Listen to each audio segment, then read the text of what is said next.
I would now like to welcome Dr. Saleemul Huq, Director of the International Center for Climate Change and Development. Thank you very much, Madam President. Excellencies, distinguished delegates, ladies and gentlemen, good afternoon. It's a pleasure to join you today on behalf of the Race to Resilience campaign and communities around the world, including my own in Bangladesh, who are already living with the impacts of a changed climate. We know the scale of the challenge we are facing. It doesn't matter where you live or where you govern. Floods are devastating in Germany and Bangladesh, and indeed in Scotland in the last few days, as we saw here. Droughts ruin livelihoods in California and the Sahel.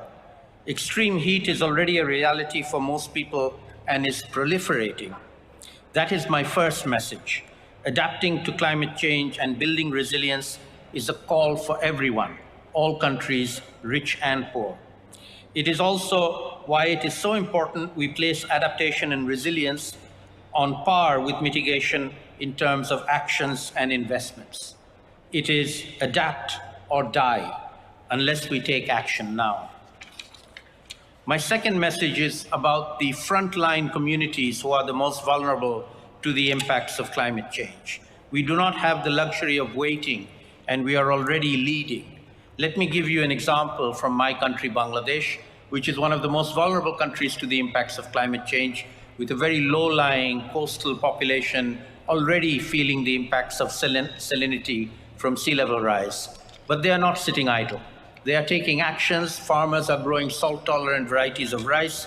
We have one of the best cyclone warning and evacuation systems in the world, and people are taking actions themselves.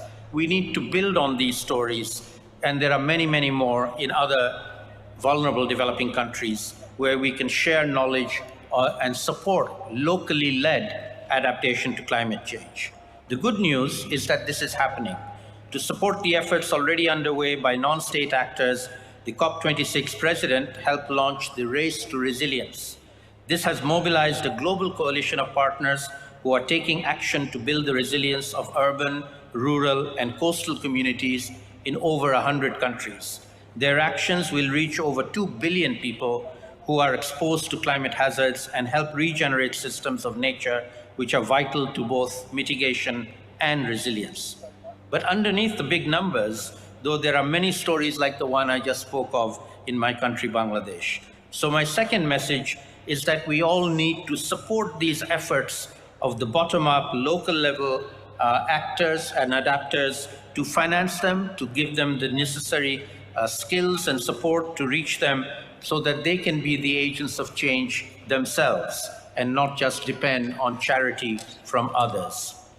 We now have the chance to learn lessons from the past 2 years, particularly the COVID-19 pandemic, and to build resilience that is interconnected, both on the public health side as well as on the climate change side, to make sure that we are adapted to and resilient to climate shocks. This is not only the morally right thing to do, but also the economically smart thing to do.